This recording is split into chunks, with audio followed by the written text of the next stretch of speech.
میں ہوں مہیش کمار، پروگرام بات تو سنو کے ساتھ۔ ناظرین، آپ کو پتہ ہے کہ جیسا آپ نے دیکھا ہے کہ سندھ کے سابق وزیر اعلیٰ ارباب غلام رحیم نے پی ٹی آئی میں شمولیت اختیار کر لی ہے۔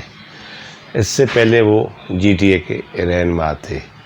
اسی ہفتے ارباب رحیم نے وزیر اعظم عمران خان سے دوسری مرتبہ بھی ملاقات کی ہے، اور عام تاثر یہ ابھر رہا ہے کہ ارباب رحیم کو سندھ میں کوئی ذمہ داری دی جا رہی ہے۔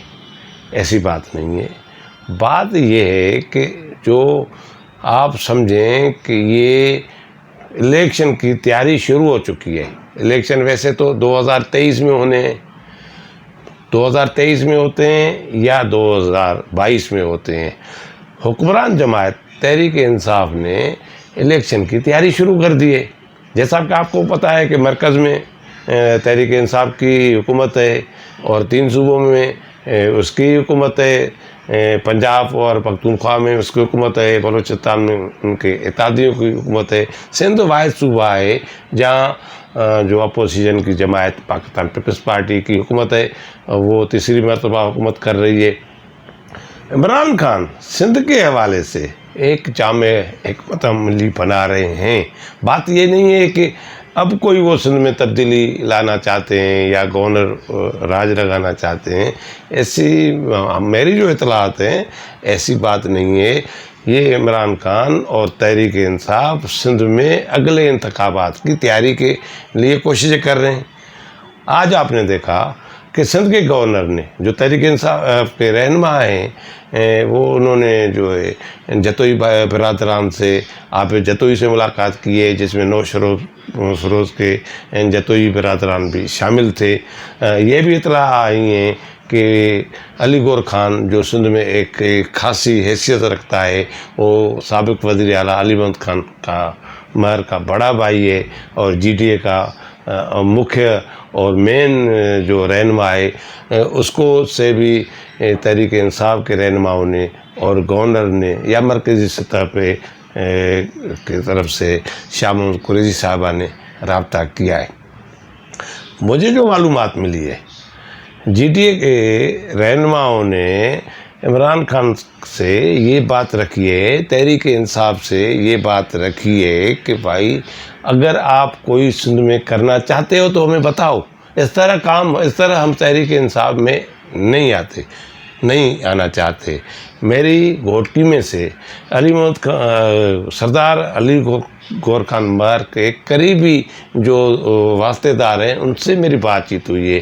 ان سے مجھے معلوم ہوا ہے کہ علی گور خان مہر اتنی جلدی میں تحریک انصاف میں نہیں جا رہے، اور اسی طرح سندھ کے اور رہنما جو جی ٹی اے سے تعلق رکھتے ہیں یا کسی اور جماعتوں سے تعلق رکھتے ہیں، وہ دیکھتے ہیں کہ کوئی بات چیت، کوئی تبدیلی تو نہیں آ رہی۔ وہ پیپلز پارٹی کے حوالے سے کوئی ایسا نہیں ہے کہ مرکزی طور پہ ان کو کوئی ریلیف مل رہا ہے، اس لیے وہ جی ٹی اے کو چھوڑ کے تحریک انصاف میں شامل ہو جائیں۔ یہ اس طرح کی کوئی نہیں ہے۔ ارباب رحیم صاحب کے تحریک انصاف میں شامل ہونے کے بعد تو یہ سلسلہ بڑھے گا نہیں، رکے گا، کیونکہ اگر یہ ایک تاثر ابھرے گا کہ عمران خان سندھ میں جو قیادت دیں گے ارباب رحیم صاحب کو دیں گے، تو اور جو رہنما ہیں ارباب رحیم کی قیادت میں تیار نہیں ہوں گے۔ ایک یہ نقطہ نظر ہے۔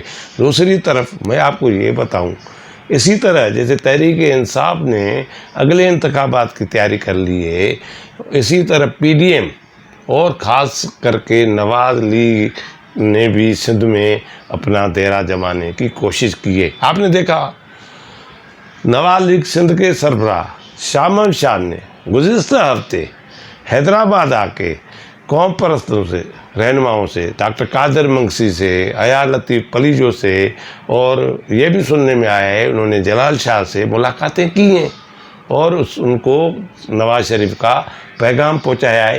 یہ بھی اگلے انتخابات کی تیاری ہے۔ اسی کے ساتھ میں آپ کو یہ بتاؤں، نواز لیگ مولانا فضل الرحمان کی پارٹی کے ساتھ JUI کے ساتھ مل کے PDM کے حوالے سے لاڑکانہ ڈویژن اور سکھر ڈویژن میں ایک مضبوط اتحاد بنانا چاہتی ہے، جو آئندہ انتخابات میں وہ جو ہے نا پاکستان پیپلز پارٹی کا مقابلہ کرے۔ اسی طرح گھوٹکی اور سکھر ڈسٹرکٹ اور جکمبا ڈسٹرکٹ میں مجموعی طور پہ جمعیت علماء اسلام اور نواز لیگ نے مل کے وہاں کے جو الیکٹیبل لوگ ہیں ان سے ملاقاتیں کی ہیں اور ایک اس طرح کا بڑا اتحاد بنانا چاہتے ہیں۔ JUI کا اس خطے میں، اس علاقے میں ووٹ بینک ہے۔ اگر اس طرح کی یہ صورتحال بنی تو اس طرح لاڑکانہ کے بعد گھوٹکی میں بھی ایک مضبوط اتحاد بن سکتا ہے، جو پاکستان پیپلز پارٹی کا آئندہ الیکشن میں مقابلہ کرے گا۔ میں آپ کو آج یہاں یہ بھی خبر سنانا چاہتا ہوں اور خبر دینا چاہتا ہوں کہ جس طرح تحریک انصاف اور PDM کی جماعتیں، جمعیت علماء اسلام اور نواز لیگ نے یہ اپنے رابطے بڑھا دیے ہیں، سندھ میں قوم پرستوں سے رابطے کر رہی ہے نواز لیگ، اسی طرح پاکستان پیپلز پارٹی بھی سندھ میں آئندہ الیکشن کے لیے تیاری کے سلسلے میں اس نے اپنے عہدیداروں جو سندھ سطح کے باڈیز ہیں اس میں تبدیلی لانے کا فیصلہ کیا ہے۔ مجھے پاکستان پیپلز پارٹی کے بالکل قریبی ذرائع نے بتایا ہے کہ بلاول بھٹو نے سارا ہوم ورک کر دیا ہے۔ یہ بھی سننے میں آیا ہے اور مجھے بتایا گیا ہے کہ صوبائی سطح کے صدر تک کی چینجنگ کے اشارے مل رہے ہیں۔ نثار احمد کھوڑو جو اس وقت پاکستان پیپلز پارٹی سندھ کا صدر ہیں، اس کی جگہ ایک نیا صدر لائے دینے کی کوشش ہو رہی ہے۔ ابھی اس پہ کوئی اتفاق نہیں ہو سکا، اس لیے یہ اعلان کرنے میں کافی دیر ہو رہی ہے، مگر یہ تیاری بلاول صاحب نے کر لی ہے کہ پاکستان پیپلز پارٹی کی قیادت میں تبدیلی لا کے آئندہ الیکشن کی تیاری کر لی ہے۔ یہ آپ نے دیکھا ساری جماعتوں نے، اگر سندھ کے حوالے سے آج یہ میں پروگرام کر رہا ہوں کہ ساری جماعتوں نے آئندہ الیکشن کی تیاری کم سے کم سندھ میں تو شروع کر دی ہے۔ اگر سندھ میں الیکشن کی تیاری شروع کر دی ہے تو سمجھیں کہ پاکستان میں الیکشن ہونے کی تیاریاں شروع ہو چکی ہیں۔ ابھی یہ الیکشن 22 میں ہوتے ہیں یا 23 میں ہوتے ہیں، الیکشن کی تیاری سمجھو کہ اس مرتبہ شروع ہو چکی ہے۔ تحریک انصاف اس مرتبہ کیسی حکمت عملی طے کر لیتی ہے، جیسا کہ آپ سمجھتے ہیں کہ لیاقت علی خان جتوئی جو سابق وزیر اعلیٰ ہے وہ بھی تحریک انصاف میں ہیں، ارباب رحیم صاحب سابق وزیر اعلیٰ ہیں، وہ بھی تحریک انصاف میں آ گئے ہیں۔